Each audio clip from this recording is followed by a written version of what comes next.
Bonjour et bienvenue dans les Minutes Labocast.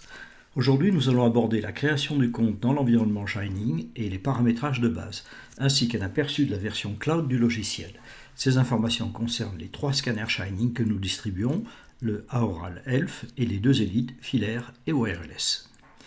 Au premier démarrage du logiciel, cet écran qui s'affiche, il faut commencer par se créer un compte utilisateur. Commençons par un numéro de téléphone et un nom. La vérification demandée concerne la validité du numéro de téléphone. Il faut cliquer sur « Envoyer » pour recevoir, au bout de quelques instants, le code de vérification. Puis, on entre le code, le mot de passe que l'on répète. Il faut cocher la politique de confidentialité qui ouvre cette fenêtre dans laquelle il faut bien entendu tout lire et agréer.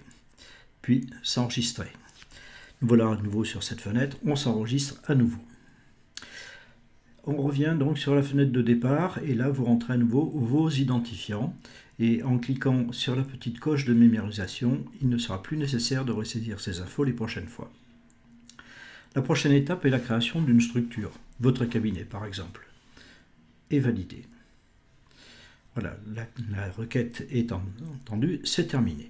Nous allons maintenant ouvrir le logiciel sur cette page et c'est là-dedans que se trouveront la liste des cas cliniques, des patients et des commandes. Alors, c'est le moment de vous abonner et de cliquer sur la cloche puisque de nombreuses parutions vont arriver sur ce sujet. Cliquons maintenant sur la petite roue dentée en haut à droite pour accéder aux paramètres. Une fenêtre comportant plusieurs onglets s'offre à vous. Les paramètres généraux, dont le choix de la langue, le type de dentisterie par défaut, choisir dans ce menu déroulant, les chemins dans lesquels seront enregistrées les données sur votre disque dur, et ici le scan préopératoire. Il concernera la carte supérieure ou inférieure selon ce qui est indiqué dans le bon de commande. Ici, c'est la façon dont seront référencées les commandes, c'est-à-dire le titre de la commande qui peut comporter l'idée de la commande, le code patient, le code de l'opérateur, les dates de création, etc. Ici, la fréquence à laquelle seront effacées les données dans ce menu déroulant. Alors, l'effacement des données ne concerne que les données supplémentaires. Ce n'est pas la disparition totale du cas, bien entendu, mais seulement la possibilité de le renumériser. Dans les paramètres de numérisation, je conseille de commencer par le maxillaire parce que c'est le plus simple à numériser. On n'est pas embêté par la langue à cet endroit et ça permet au patient de s'habituer à cette technique. Les positions de numérisation, alors cela influe sur la façon dont seront affichées les images à l'écran. Pour un aspect plus naturel, je vous recommande de choisir le point de vue de l'opérateur, mais à vous d'essayer évidemment les autres propositions. Le choix de la musique, donc parmi plusieurs, on peut également aller choisir une musique préférentielle dans sa bibliothèque de musique, et ici une proposition d'optimiser les performances de votre ordinateur. Il me semble très important de le faire ce test. Cela garantit les performances optimales de numérisation dans votre configuration. Il ne faut que quelques instants, mais cela requiert le redémarrage. Ici, il faut conserver le choix par défaut. Alors, ce choix bizarre concerne en fait les cas d'orthodontie. Quand un choix a été référencé pour l'orthodontie, il va enregistrer 5 vues. Et ces vues, on peut les retrouver ici dans les dossiers. C'est important pour les orthodontistes parce que vous allez voir la vue classique de l'orthodontie, les 5 positions, latéralité, face, vue occlusale haut et bas. Et ici, nous allons avoir indépendamment aussi les vues individuelles.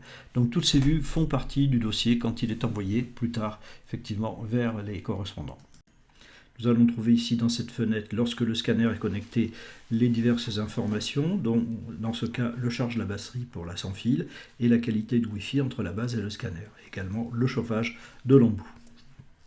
Enfin, nous avons la version logicielle qui peut être vérifiée automatiquement au démarrage. Cliquons maintenant sur le petit personnage en haut à droite. Ceci offre la fenêtre avec votre profil enregistré et en cliquant sur connexion, nous allons choisir un laboratoire. Nouveau.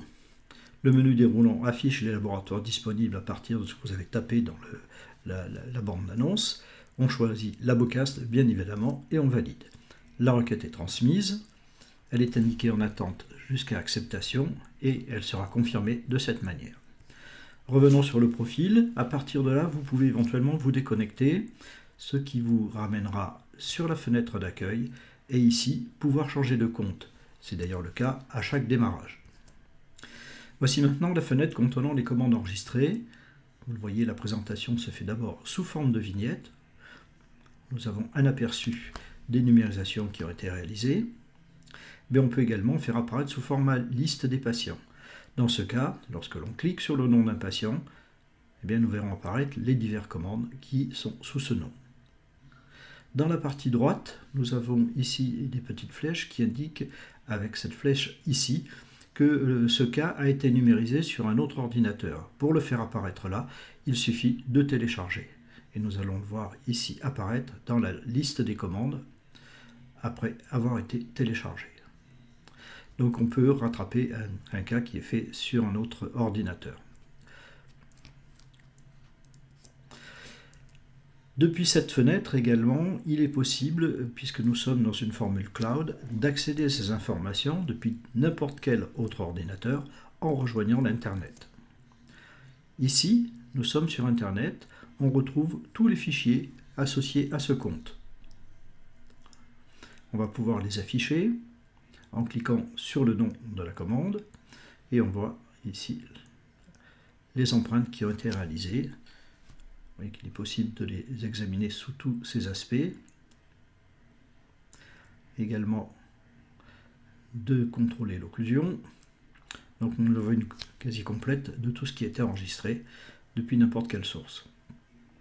Nous avons également ici des fichiers qui ont été réalisés avec le scanner facial. Donc vraiment tout ce qui appartient au compte est rassemblé ici dans le cloud. Si vous avez la chance de disposer du scanner, vous allez pouvoir réaliser ce type de scanner dans l'environnement Shining. Il existe également une version du cloud qui est accessible sur un smartphone. En cliquant sur le QR code, vous accédez ici à la version cloud du logiciel sur le smartphone, qui est donc adapté à la consultation dans cet environnement. Alors c'est n'importe quel environnement, Mac ou Android, puisque c'est une version basée sur Internet. On est simplement connecté à l'Internet, ce n'est pas une application locale. Donc ici aussi, vous voyez tout type de fichiers, que ce soit les empreintes ou les scans faciaux. Nous avons donc fait un premier contact avec l'environnement Shining. Dans le prochain post, qui sont nombreux, nous allons entrer en détail dans les fonctionnalités. Donc de très nombreuses vidéos à venir. Pour ne pas les manquer, abonnez-vous, cliquez sur la cloche. Merci de votre attention.